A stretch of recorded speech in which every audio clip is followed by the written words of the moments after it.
Students, this is my second video for the heat chapter. In the first video I discussed about the three words heat, temperature and thermal equilibrium. What is heat? Let me revise firstly. What is heat? Heat is a form of energy. It flows from hotter body to the cooler body. And then what is temperature? Temperature is degree of measure of hotness or coldness of A body. అంటే ఒక body ఎంత వేడిగా ఉంది లేదా ఎంత చల్లగా ఉంది అని మెజర్ చేసేటటువంటి ఒక ఫిజికల్ పారామీటరే టెంపరేచర్ అని చెప్పాను. తర్వాత మూడో వర్డ్ వచ్చేసి thermal equilibrium. Third word is thermal equilibrium. What is thermal equilibrium? Two bodies are said to be in thermal equilibrium if there is no flow of heat from one body to the other body.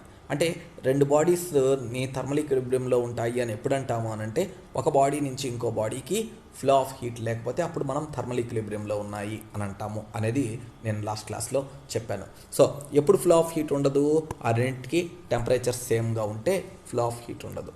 కాబట్టి మనము ఏమని when two bodies are set to be in thermal equilibrium means so they are said to be in thermal equilibrium if there is no flow of heat from one body to the other body, or if the two bodies have same temperature, then they are said to be in thermal equilibrium. So in the last video I told you, in this video I will explain the relation between the different scales of temperature. So in the last video itself I told temperature can be measured in three scales of temperature. One is degree Celsius of degree Celsius. First వచ్చేసి degree సెల్సియస్లో measure చేస్తాము అని చెప్పాను. అలాగే second one వచ్చేసి Fahrenheit scale temperature. Second one ఏంటి? Fahrenheit స్కేల్లో measure చేస్తాము అని చెప్పాను. థర్డ్ వన్ వచ్చేసి Kelvin scale of temperature. Third one ఏంటి? Kelvin scale of temperature. ఇప్పుడు ఈ మూడు స్కేల్స్ ఆఫ్ టెంపరేచర్ మధ్య రిలేషన్ని డిరైవ్ చేస్తాం. సో అది ఎలా డిరైవ్ చేస్తాము అనేది తెలుసుకునే ముందు ఫస్ట్ మీకు ఒక క్వశ్చన్ అడుగుతాను, రెండు క్వశ్చన్స్. ఒకటి, what is the melting point of ice and what is the boiling point of ice? ఏంటి మెల్టింగ్ పాయింట్ ఎంత? మెల్టింగ్ పాయింట్ ఆఫ్ ఐస్ ఎంత? మెల్టింగ్ పాయింట్ ఆఫ్ ఐస్ ఎంత? అలాగే బాయిలింగ్ పాయింట్ ఆఫ్ వాటర్ ఎంత? ఏంటి boiling point of water. So ఇంకోటి ఏంటి? Boiling point of water ఏంటి? Boiling point of water. So మనకు melting point of ice Celsius స్కేల్లో అయితే ఎంత, ఫారెన్ హీట్ స్కేల్లో అయితే ఎంత అనేది చూద్దాం. సో మనకు సెల్సియస్ స్కేల్లో అయితే ఎంత, బాయిలింగ్ ఫారెన్ హీట్ స్కేల్లో అయితే. సెల్సియస్ స్కేల్లో మెల్టింగ్ పాయింట్ ఆఫ్ వాటర్ వచ్చేసి 0 డిగ్రీ సెల్సియస్. అదే బాయిలింగ్ పాయింట్ ఆఫ్ వాటర్ వచ్చేసి 100 డిగ్రీ సెల్సియస్. అదే ఫారెన్ హీట్ స్కేల్లో అయితే మెల్టింగ్ పాయింట్ ఆఫ్ ఐస్ వచ్చేసి 32 డిగ్రీస్ ఫారెన్ హీట్. అదే బాయిలింగ్ పాయింట్ ఆఫ్ వాటర్ వచ్చేసి 212 డిగ్రీస్ ఫారెన్ హీట్. 32F మనకు, అలాగే 212F అని అంటాం అనమాట. So melting point of ice వచ్చేసి సెల్సియస్ స్కేల్లో 0 డిగ్రీ సెల్సియస్, ఫారెన్ హీట్ స్కేల్లో అయితే 32 degrees foreign heat. Boiling point of water వచ్చేసి సెల్సియస్ స్కేల్లో 100 డిగ్రీ సెల్సియస్, ఫారెన్ హీట్ స్కేల్లో అయితే 212 డిగ్రీస్ ఫారెన్ హీట్. నౌ ఈ రెండింటి మధ్య మనం రిలేషన్ డిరైవ్ చేస్తాం. సో ఈ రెండింటి Celsius scale of temperature and foreign heat scale of temperature మధ్య రిలేషన్ని డిరైవ్ చేస్తాం. అలా డిరైవ్ చేయడానికి మనము ఇప్పుడు ఇంకొక చిన్న మాట, ఈ మెల్టింగ్ పాయింట్ ఆఫ్ ఐస్నే లోయర్ ఫిక్సింగ్ పాయింట్ అని అంటాం.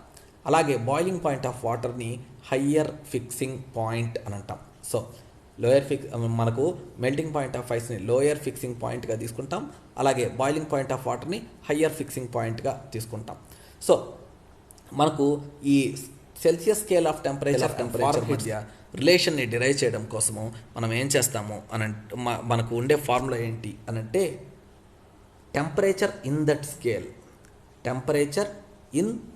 స్కేల్ మైనస్, సో నేను ఆ టెంపరేచర్ ఇన్ ది పర్టికులర్ స్కేల్ని ఎక్స్ అనుకుంటే temperature in the scale minus LFP divided by HFP minus LFP అది is equal to constant, is equal to constant అని అన్నమాట.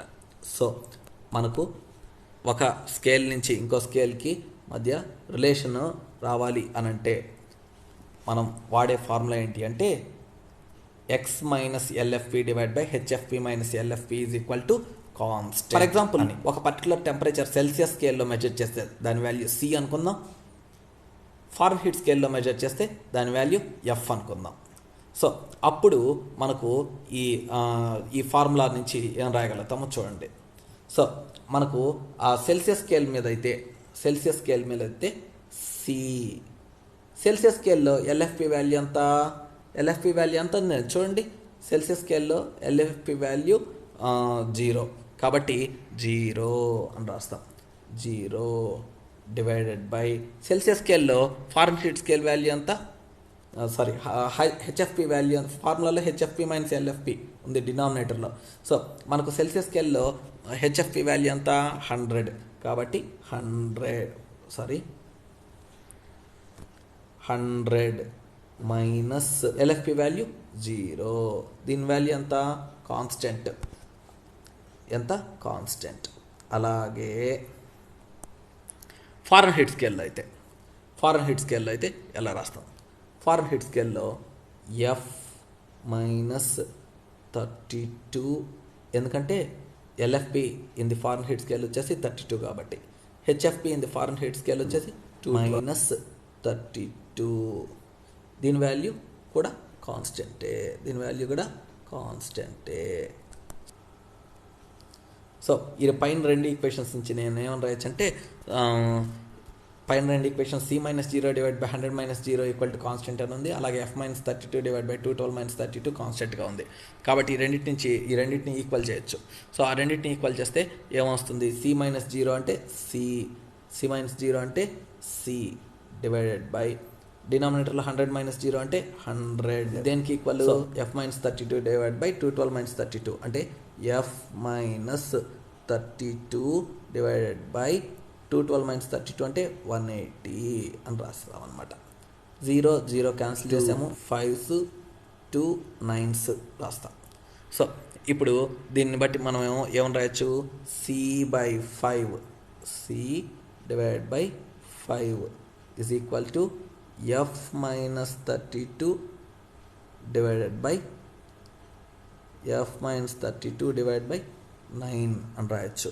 అంటే దీన్ని బట్టి ఏమని రాయొచ్చు, సి ఈజ్ ఈక్వల్ టు, దీన్ని బట్టి మనం ఏమని రాయొచ్చు అంటే C is equal to by 9 into F minus 32 అని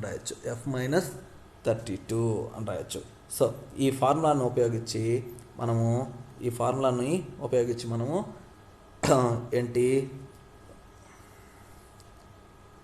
సెల్సియస్ స్కేల్లోంచి ఫారెన్ హీట్ స్కేల్లోకి మార్చుకోవచ్చు అన్నమాట.